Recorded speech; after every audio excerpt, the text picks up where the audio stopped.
खुदावंद खुदा प्रभु यीशु मसीह के पाक और सामर्थ्य नाम में आप सभी को सलाम। उम्मीद करती हूँ आप सब अपने घरों में सही सलामत हैं, खैरियत से हैं और प्रतिदिन खुदा के पीछे अपनी क्रोस को उठाए हैं। खुदा आप सबों को बहुत सारी बरकत दें। आज हम खुदा के कलाम में से कुछ टॉपिक पर बातें करेंगे। आज का हमारा टॉपिक होगा परमेश्वर के सेवा का जीवन, परमेश्वर की सेवा का जीवन। आज हम देखेंगे कि परमेश्वर किस प्रकार का हमारे से जीवन चाहते हैं। आइए हम पढ़ते हैं रोमियो उसका 12 चैप्टर 1 आयत को। इसीलिए हे भाइयों, मैं तुमसे परमेश्वर को सिमरन दिलाकर विनती करता हूँ कि अपने शरीर को जीवित, पवित्र और परमेश्वर को मन भावता हुआ बलिदान करके चढ़ाओ, यही तुम्हारी आत्मिक सेवा है। आमीन, हालेलुया। देखिए कितना प्यारा कलाम खुदा ने हमें दिया है। खुदा का कलाम हमें बता रहा है कि हम अपने शरीरों को जीवित और पवित्र और परमेश्वर को भावता हुआ बलिदान करके चढ़ाएं। यही हमारी सबसे बड़ी आत्मिक सेवा है। हम अपने शरीरों को पवित्र कैसे रख सकते हैं? हम अपने शरीरों को कई बातों से पवित्र रख सकते हैं। हमारे शरीर से कई ज़्यादा पाप होते हैं। जैसे हम किसी की तरफ गलत आँख से देखते हैं तो हमारे से पाप होता है। अगर हम हाथों और पैरों से गुनाह करते हैं वो पाप होता है। और हमें चाहिए कि हम अपने आँखों से, हाथों से और पैरों से कोई गुनाह ना करें, ताकि परमेश्वर को भावता हुआ अपना शरीर, अपना जीवन बलिदान करके चढ़ाएं, ताकि खुदा ये सब कुछ देखे और खुश हो। क्योंकि सबसे बड़ी हमारी आत्मिक सेवा यही होती है। कई बार ऐसे होता है कि हम खुदा से बड़े बड़े वादे करते हैं, बहुत बड़े बड़े वादे करते हैं। कई बार मोस्टली ऐसा होता है, उन वायदों पर हम खड़े नहीं उतरते। पर हमारे खुदा से नहीं है। वो वायदों पर खड़े उतरने वाले परमेश्वर हैं, वो वफादार परमेश्वर हैं।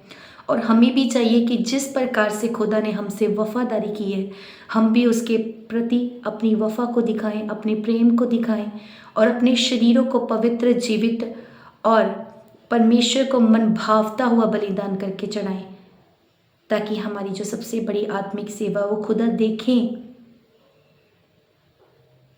क्योंकि इस धरती में हम रहते हैं, हमारी कई इच्छाएं होती हैं, अभिलाषाएं होती हैं।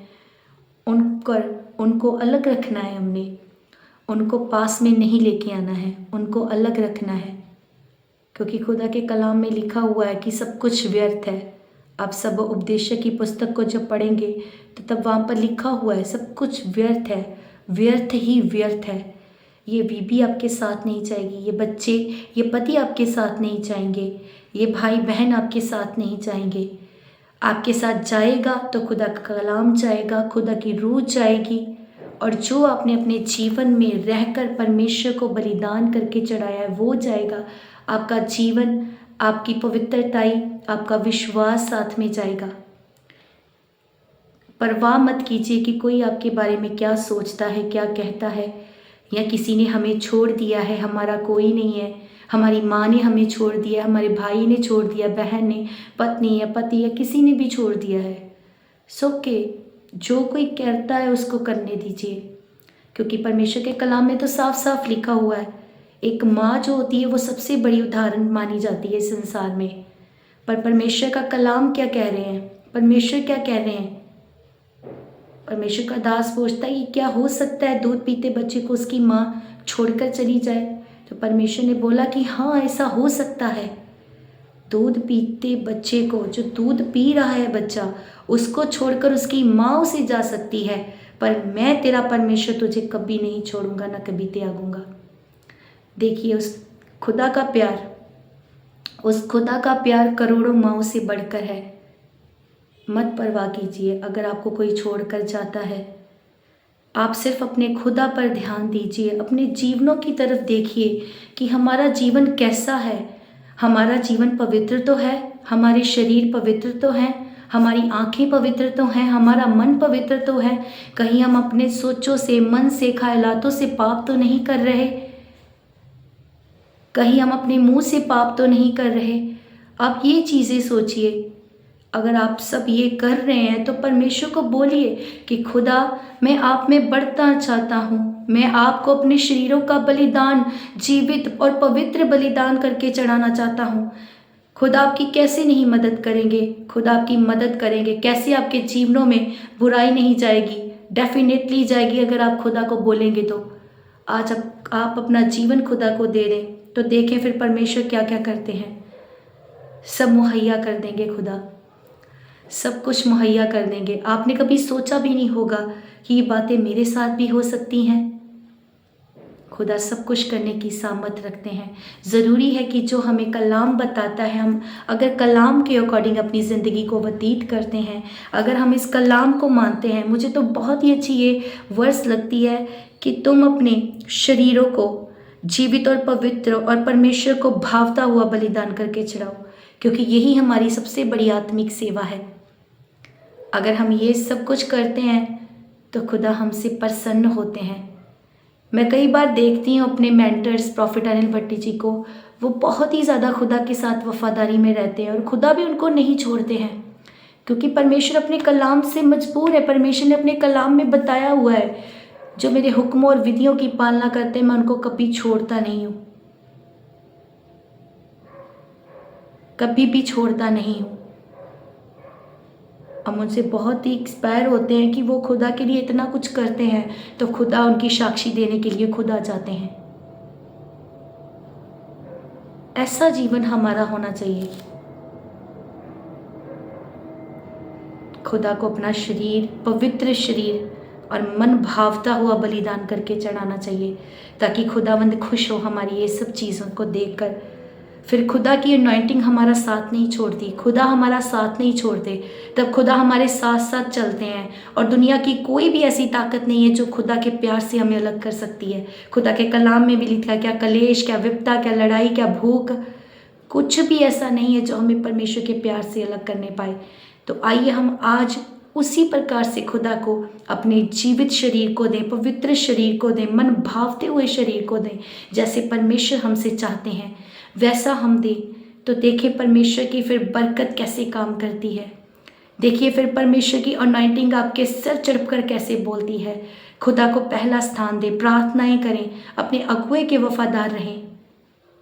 और यहाँ पर एक 2 आयत पर हम पढ़ेंगे, इस संसार के संदेश ना बनो, परंतु तुम्हारे मन के नए हो जाने से तुम्हारा चाल चलन भी बदलता जाए, जिससे तुम परमेश्वर की भली और भावती और सिद्ध इच्छा अनुभव से मालूम करते रहो।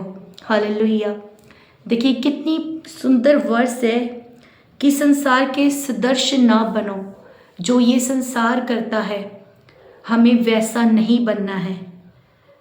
अगर कोई फिल्मी गाने सुनता है तो हमें उन जैसा नहीं बनना है। अगर कोई फिल्मी गानों पर डांस कर रहा है हमें डांस नहीं करना है। अगर कोई मूर्ति पूजा कर रहा है हमें मूर्ति पूजा नहीं करनी है। कोई जादू टूना कर रहा है हमें वो नहीं करना है। खुदा के वचन में साफ साफ लिखा है कि जो संसार करता है वो तुम नहीं कर सकते। जो खुदा के चुने हुए लोग होते हैं वो चीज़ें सब नहीं कर सकते, क्योंकि वो खुदावन के चुने हुए होते हैं। उन पर खुदा प्रभु यीशु मसीह की लहू की छाप होती है। हमारे ऊपर संसार की छाप नहीं है, उस लहू की छाप है। इसीलिए उस लहू की हमको कदर करनी है। और प्लस जब हम बपतिस्मा लेते हैं, बपतिज़म लेते हैं पिता और पुत्र और पवित्र आत्मा के नाम पर, जब हम बपतिज़म लेते हैं तो हमारी जो ज़िंदगी है वो खुदा के कलाम के अनुसार होनी चाहिए, क्योंकि बपतिज़म लेना खुदा को अपना जीवन देना। आज कई भाई बहन ऐसे हैं जो बपतिज़म लेकर भी पाप करते हैं।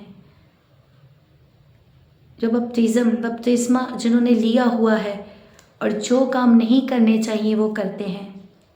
क्यों करते हैं हम? खुदा ने तो ऐसा नहीं बोला। जब खुदा ने आपको ज़बरदस्ती बपतिस्मा लेने के लिए तो नहीं बोला। हमने अपनी मर्ज़ी से बपतिस्मा लिया है, हमने अपनी मर्ज़ी से खुदा को चुना है। और ज़रूरी है कि हम उसी इच्छा के अनुसार, जो खुदा की इच्छा है उसको अनुभव करना है हमने। अगर हमारे अंदर खुदावंद प्रभु यीशु मसीह का प्यार है तो परमेश्वर अपनी इच्छा को हम पर प्रकट करते हैं कि हमने क्या करना है। और यहाँ पर कलाम साफ साफ बताता है, जब हम 2 आयत में देखते हैं तो वहाँ पर साफ साफ लिखा है कि इस संसार के सदृश ना बनो, परंतु तुम्हारे मन के नए हो जाने से तुम्हारा चाल चलन भी नया हो जाना चाहिए। अगर हम बाप बेटा पवित्र आत्मा के नाम पर बपतिस्मा ले लेते हैं, खुदावंद प्रभु यीशु मसीह को कबूल करते हैं, अगर हमारा मन नया हो गया तो हमारी चाल चलन भी नई हो जानी चाहिए, पुरानी नहीं रहनी चाहिए। ऐसा नहीं है कि आज हम पार्टी पे गए हैं, किसी दोस्त की पार्टी पर गए हैं, शादी पर गए हैं, तो खुदा को बोला, खुदा उसको पूरा न लग जाए इसीलिए मैं डांस कर लेता हूँ या कर लेती हूँ, पर आप तो जानते हैं ना कि मैं मन से नहीं करती। खुदावंद ये चीज़ है जो आपने मना किया पर मुझे आज करने दीजिए, आप तो जानते हैं मैं मन से नहीं कर रहा या कर रही।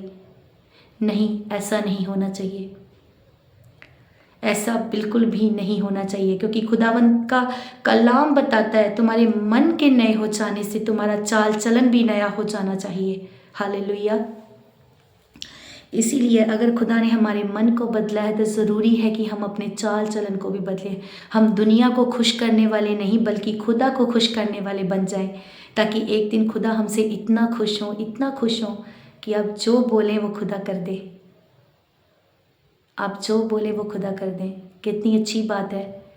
जब मैं अपने मेंटर्स प्रॉफिट अनिल भट्टी जी को देखती हूँ तो वो जब भी प्रार्थना करते हैं ऐसा लगता है कि खुदा वो खड़े हैं कि कब मेरा नबी बोले तो मैं उसी टाइम वो चीज़ कर दूँ। कितनी बड़ी बात है, बहुत बड़ी बात है। और उस बंदे की कितनी मेहनत होगी कि उन्होंने खुदा को कैसे मनाया हुआ है, कितना स्ट्रगल होगा, कितनी पवित्रताई होगी। तब एक इंसान पूरी वचन के अकॉर्डिंग अपनी ज़िंदगी को व्यतीत कर रहा है। कितनी बड़ी बात है। जब हम भी ऐसा करना सीख जाएंगे, परमेश्वर के कलाम को पूरा करेंगे, तो हमारे जीवन में भी ऐसी चीज़ें होगी कि खुदा हमारा वेट कर रहे होंगे कि कब मेरी बेटी बोले, कब मेरा बेटा बोले तो मैं उस चीज़ को पूरा कर दूं, ताकि मेरे नाम को महिमा मिल सके, ताकि मेरे बेटे को, मेरी बेटी को लोग जाने कि ये मेरा बेटा और मेरी बेटी है। हालेलुया। और खुदा के कलाम में आगे लिखा है, जिससे तुम परमेश्वर की भली और भांति और सिद्ध इच्छा अनुसार से मालूम करते रहो, अनुभव से मालूम करते रहो। परमेश्वर की भली और भांति और सिद्ध इच्छा, उसका अनुभव करते रहें हम। जैसे कई बार हम खुदा में चलते हैं, प्रार्थनाएं करते हैं, वचन को पढ़ते हैं और खुदा के हर एक हुक्म को मानते हैं, तो कई बार होता कि पवित्र आत्मा हमें गाइड करते हैं कि ये काम करना है या ये काम नहीं करना है। वो खुदा की इच्छा होती है, वो हम खुदा की इच्छा को अनुभव करते हैं। इसीलिए ये बातें हम पर होनी चाहिए। आज का वचन बहुत ही प्यारा है। आप सबको खुदा बहुत सारी बरकत दें। मेरा तो ये फेवरेट है, मुझे बहुत ही पसंद है कि परमेश्वर की सेवा का जीवन कैसा होना चाहिए। उम्मीद करती हूँ कि आपको ये वचन सुन के बहुत अच्छा लगा है। आपने कुछ ना कुछ खुदा के लिए फील किया है कि हाँ, हमारे जीवन भी ऐसे होने चाहिए। अगर वचन के दौरान मेरे से कोई गलती हो तो मुझे माफ़ करना, और अपनी दुआओं में मेरे लिए मुझे याद रखिएगा, दुआ कीजिएगा कि मैं खुदा में बढ़ूँ और मैं घटूँ और खुदा मुझ में बढ़े। ये दुआ कीजिएगा ताकि खुदा की इच्छा मैं जो अपनी ज़िंदगी में पूरी करती जाऊँ और खुदा की इच्छा को अनुभव करते सिद्ध बनती जाऊँ, और आप भी खुदा की इच्छा को अनुभव करके सिद्ध बनते जाओ और सबसे बड़ी आत्मिक सेवा खुदा को दीजिए। और खुदा आपको बहुत सारी बरकत दे। इस कलाम में पढ़े सुने जाने पर आप सभी को बरकत और आशीष मिले। मांगती हूँ मैं प्यारे बेटे प्रभु यीशु मसीह के नाम में, आमीन। सब कुछ हम सीखी।